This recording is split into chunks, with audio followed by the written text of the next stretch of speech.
The one and only podcast by a blind wrestling fan. Wrestling in the dark!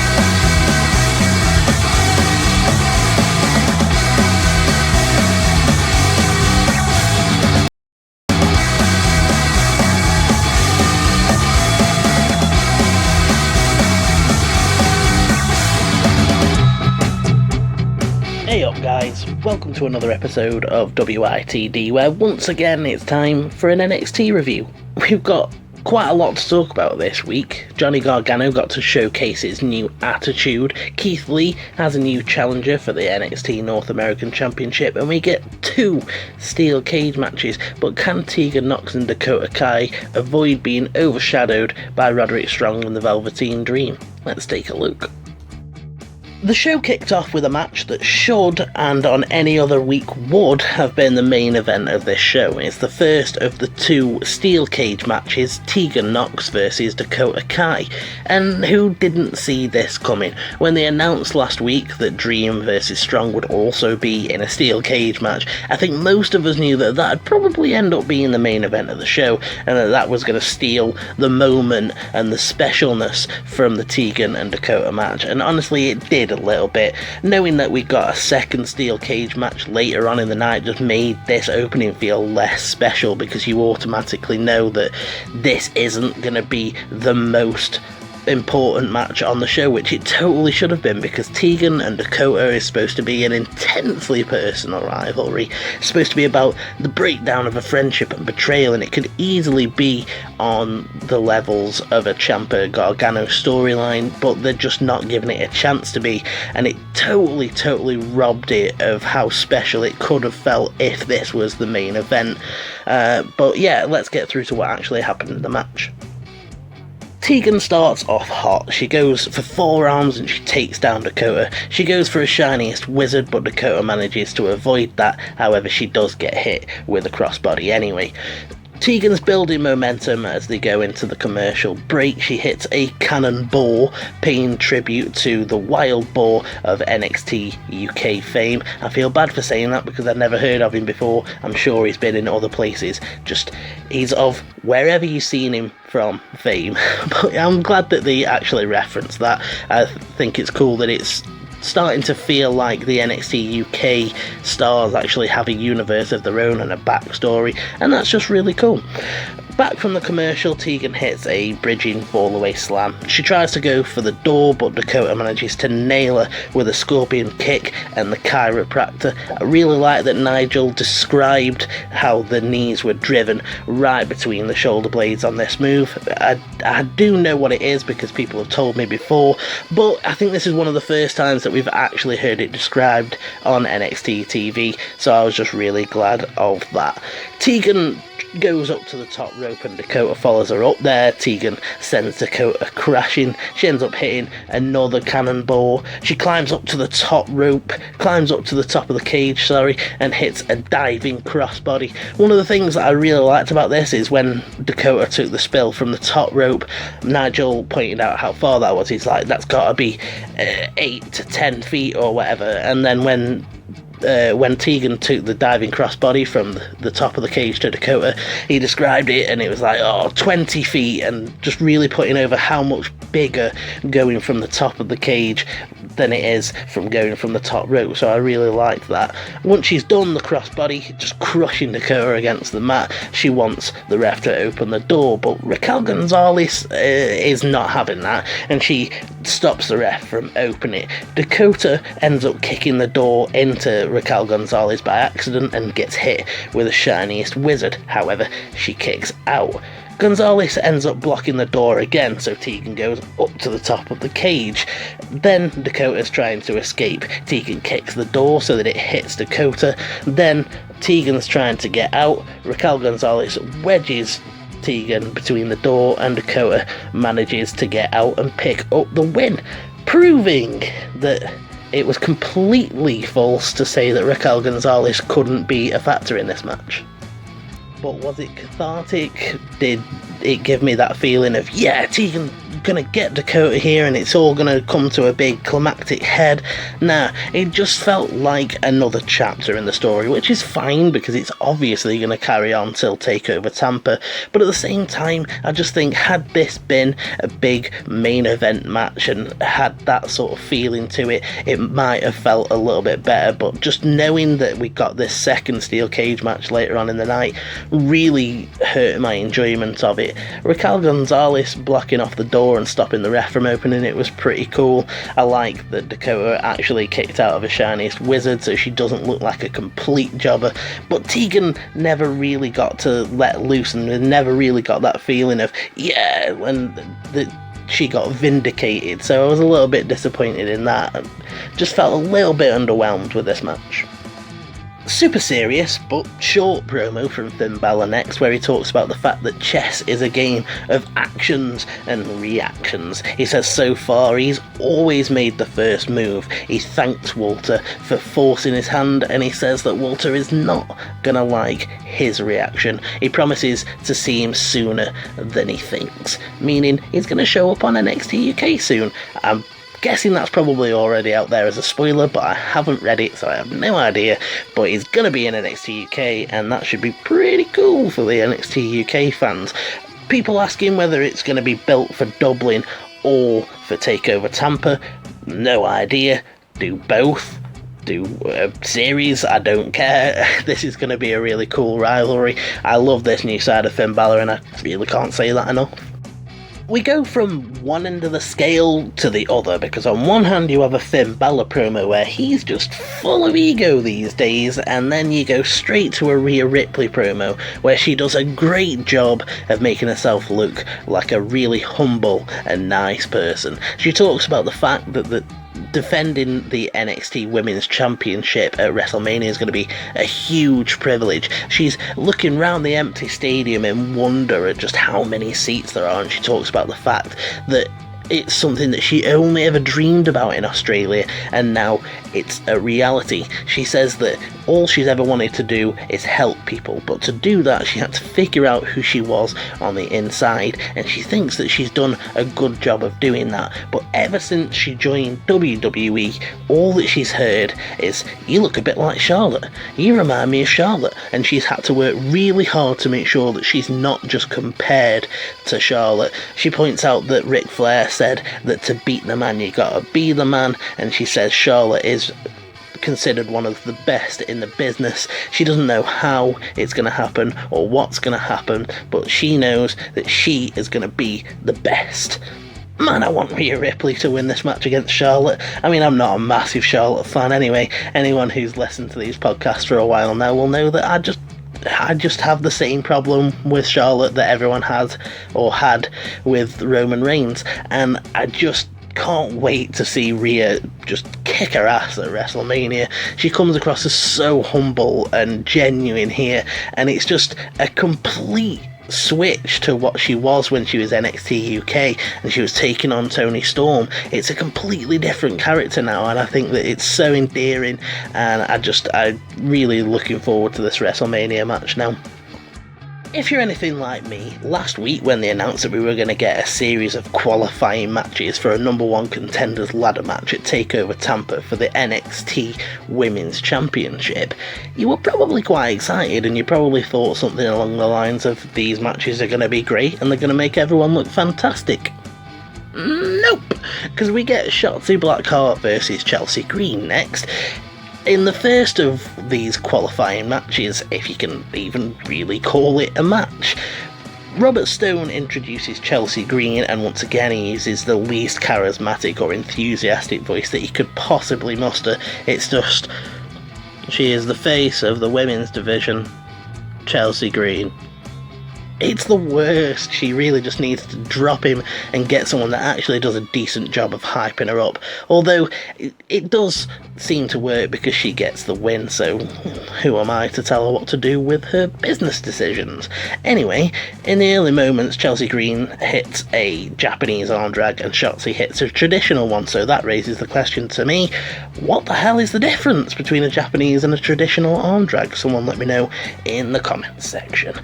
Chelsea gets a cover from a backstabber. She gets a missile dropkick that commentary says almost sends Shotzie out of the ring, and then she gets an I'm prettier for the win. Like I said, can barely even really call it a match. Not that much happened.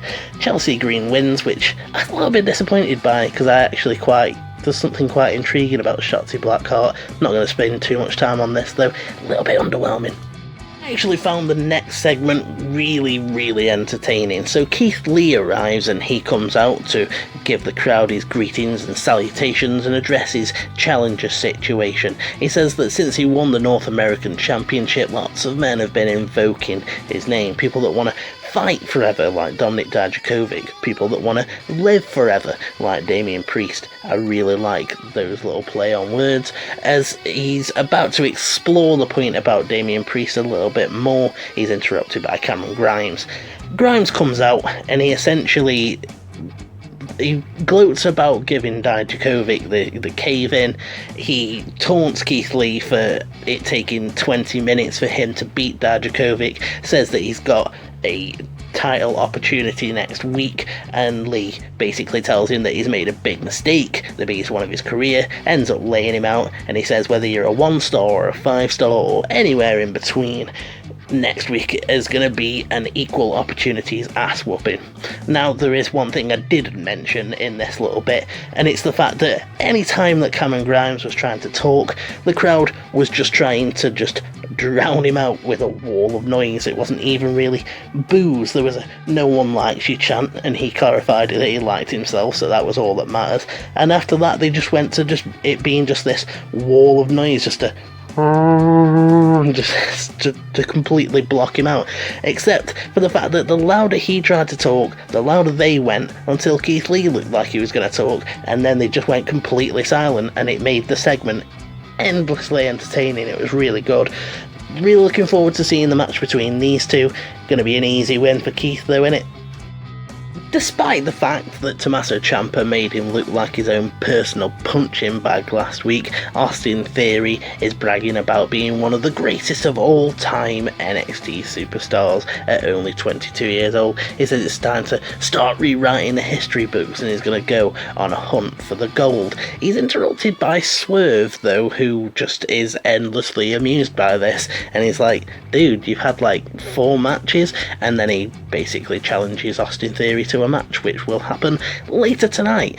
Cut to the Undisputed Era having a little team meeting. Cole's giving them a pep talk, which means that the worst is to come for Undisputed Era, because every time we see one of these pep talk segments, everything always goes to shit for the Undisputed Era.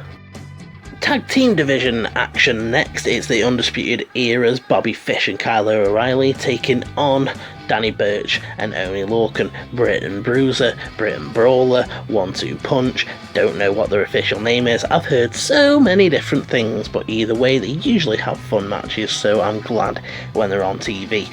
It broke down in the early moments, started turning into a brawl, they spilt to the outside.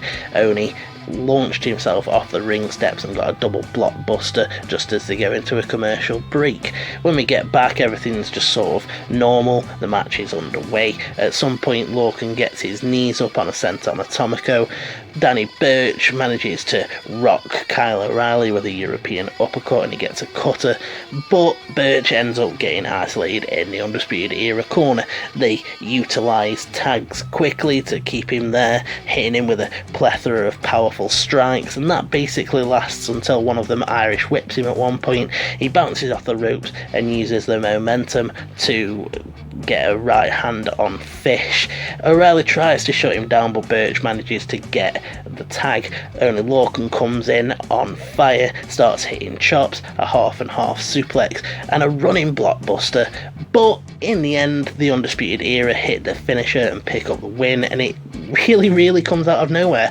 I was not expecting it. I was like, wait, that's the finish? What? It doesn't help that commentary didn't particularly big it up. Usually if it's a finish, especially with Mauro, it usually goes, his voice at least goes up like, 10 decibels or something like that, but it just felt like it came out of nowhere a little bit, but I guess it's just because they wanted to get to the post-match shenanigans. Something's missing. O'Reilly asks where their NXT Tag Team Championships are, and Fish is like, they're with some makeshift undeserving tag team called the Loserweights. They go on a bit of a rant, and then the Broserweights actually do come out and interrupt them. They basically tell them, if you wanted a rematch, then all you gotta do is ask. And Riddle says that Riddle is up for it, and Stallion Dunn is up for it, and then he says that all the stallions in the NXT universe will be up for it, and then he calls William Regal the most majestic stallion of them all.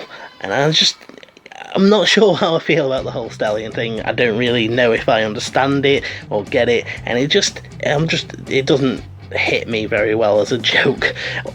Fortunately for me, though, the grizzled young veterans come out and basically put a stop to all of this, and Gibson jumps on the mic afterwards and he's like, listen, dweebs, I don't care about your rematch clause as far as the NXT Tag Team Championships go. It's out with the old and in with the new, and says that the grizzled vets are soon to be recognised as the world's number one.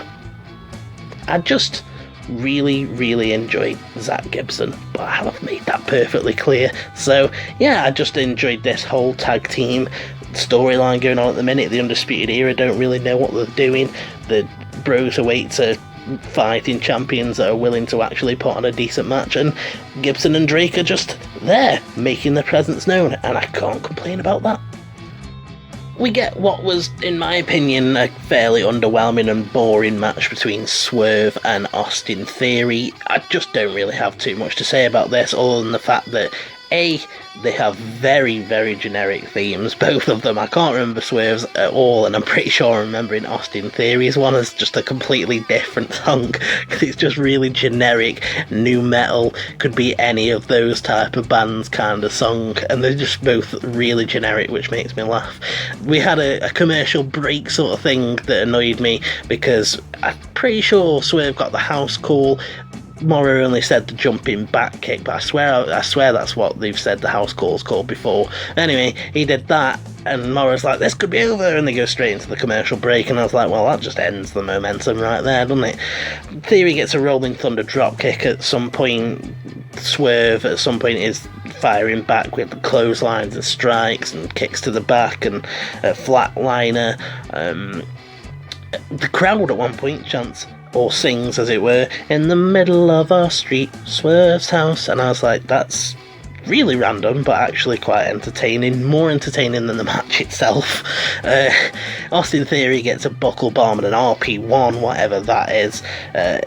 He gets locked in an armbar at some point, but he manages to get an eye rake and a leg sweep, and then he gets the Austin Theory launch and picks up the win. And I was just like, wow, Swerve could be doing so much better than this.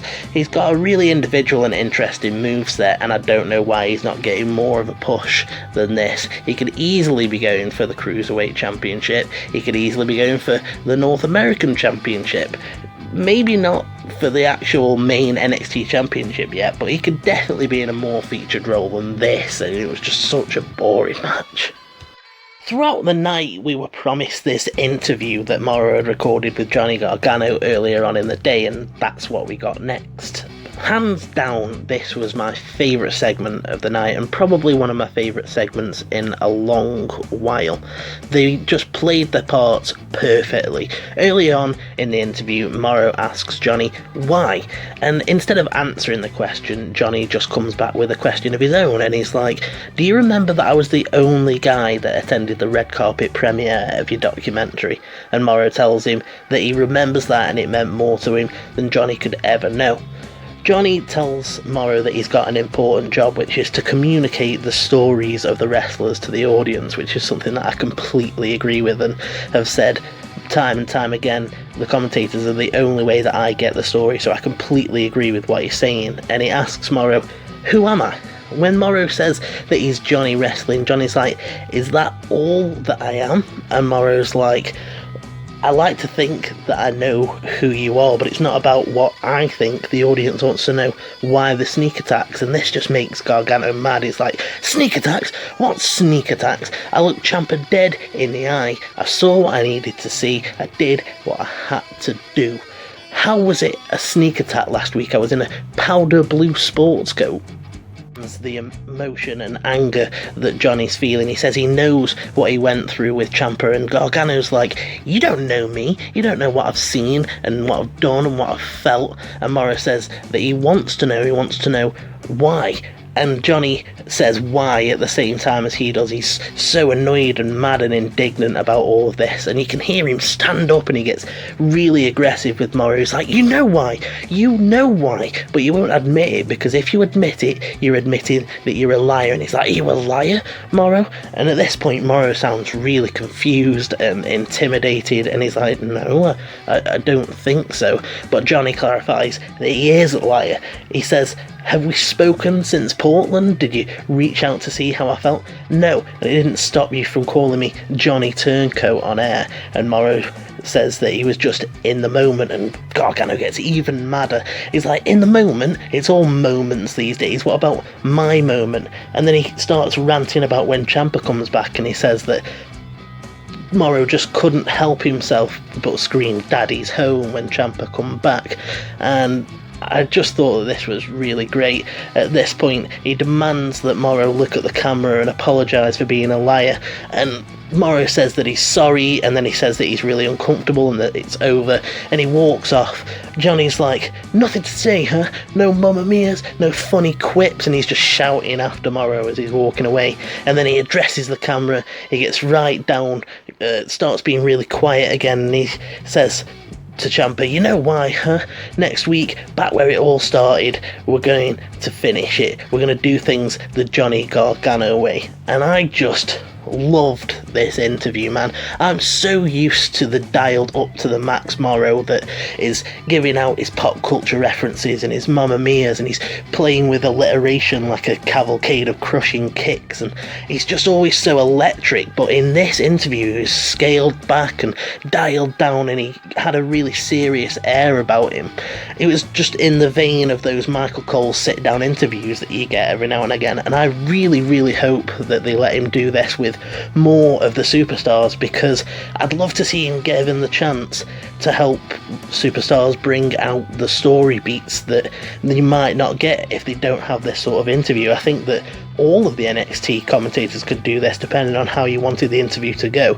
Man, give me a sit-down interview with Beth Phoenix and Rhea Ripley in the lead up to WrestleMania, and I'll be really happy. But I just was so taken aback by Mauro's performance in this, and by the end of it, he's so emotional and intimidated and confused, and it's just such a great performance. Then on the other hand, you have Johnny, who goes from being sort of reasonable, if a little bit irritated, to just being full-on angry and getting really aggressive with Mauro. You can hear him stand up and tower over him, and you can hear how agitated he is. And it was just great, because even though I can't see, I can still tell exactly what's going on with Gargano, and just this build to the ultra anger that I sort of understand, because I was one of the people that I will never forget Mauro screaming, you snake at Ciampa just over a year or so ago.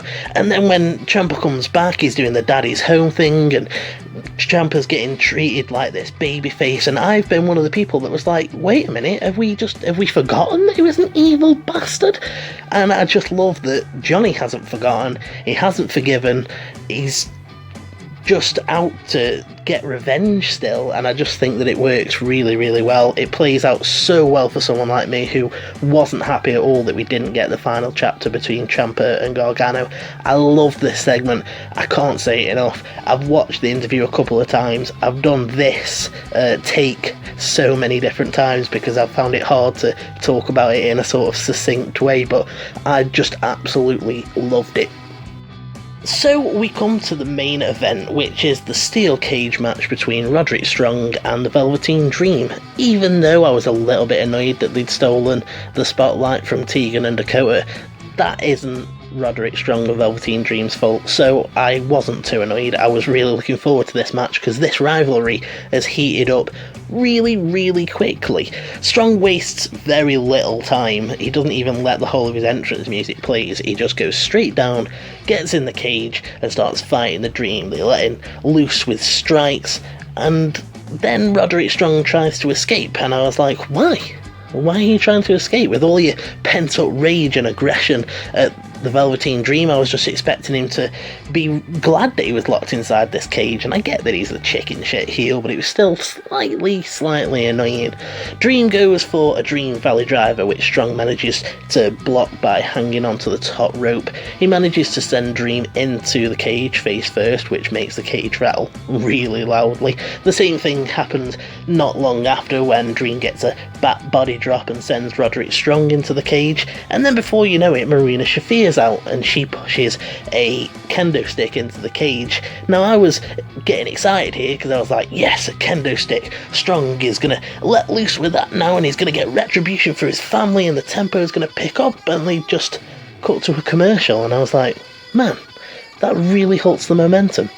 A Boston Crab locked in, and commentary talk about how when Roderick Strong does this, it's the stronghold, and before long Strong manages to reverse into the stronghold. Nigel gets really excited at some point because he thinks the Dream might have tapped out, which of course he didn't. Then Strong is trying to climb to escape the cage. Dream goes after him and does something that commentary says exposes Strong in more ways than one, and I was like, what? I have later learned that it was some form of pulling his trunks down or something like that, and the crowd chanted asshole, so they might have got a little peek at Strong's chocolate starfish, which is unfortunate for them. Either way, they carry on fighting and Strong manages to get a top rope Olympic slam. Then they race to try and escape out the door. Dream gets a Dream Valley Driver, which Roderick Strong no-sells before he gets hit with another one. Dream goes up top. He's ready to escape, but of course, here are the Undisputed Era, and they're blocking his exit, so he gets back inside the cage. Cole follows him in there, but Dream just levels him. Strong's going for the door though, and that's when the swerve comes, because Dream gets Roddy, pushes him out the door, and locks Adam Cole in with him. He lets loose on Cole with a kendo stick, Dream Valley drivers him onto a chair, and then just clocks him in the face with the NXT Championship. Fairly entertaining. I had a good time while I was watching it, but it didn't have that sense of catharsis that I thought it was gonna have. I thought that Strong and Dream were really gonna go at it here and just batter each other and have an old school fight. I thought that we, might get like a belt whip or something like that, or just letting loose with the kendo stick, like I said, or using the cage to their advantage more. I was just a little bit shocked that they didn't go at each other harder, considering how quickly this had heated up, and maybe it was just because we had a steel cage match earlier on in the night. It just didn't feel as special to me as I would have expected that it would. As for the finish, I really don't know how I feel about it, because it's pretty cool that Dream was just like, oh, whatever, Strong, I'm done with you, push you out the cage, you win, that's fine, but I've got Cole locked in here with me now anyway. And it just sort of annoys me, because at the same time commentary is like, oh, was this the plan all along? It was a setup. And it's like, okay, I get that there's a certain way that steel cage matches work, but how would Dream have possibly known that Cole would be the one to get in the cage with him, as opposed to it being O'Reilly or Fish?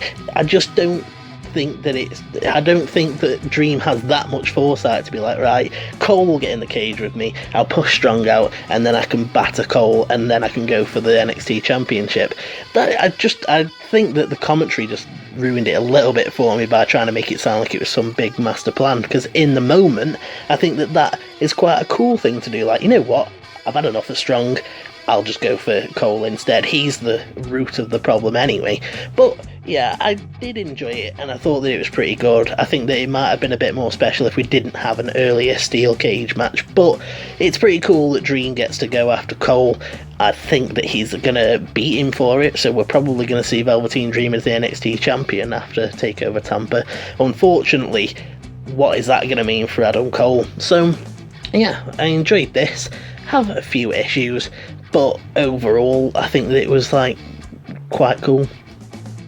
all in all then, I'm glad that they seem to be over the post-Portland hangover that they've had for the last 2 weeks, even though I didn't think that the last 2 episodes were as bad as everyone else made out. I also didn't think that they were as hot as the episodes before TakeOver Portland, but now they seem to be recovering from that. We're getting a few stories pushing forward, like the Gargano Ciampa one, the Dream Cole one, the Tegan Dakota one. That's 3 matches right there that you can have at TakeOver Tampa that'll actually make it a really good card, and at that point you've only got to fill out the other 3 matches, which looks like it'll actually be Broserweights versus Grizzled Young Veterans, so that's pretty cool to see them on such a big stage. So I really like the direction that they're going in, even if I didn't like everything about the delivery of this episode. But bloody hell, that Johnny Gargano interview was one of my favourite things that's happened in a long time.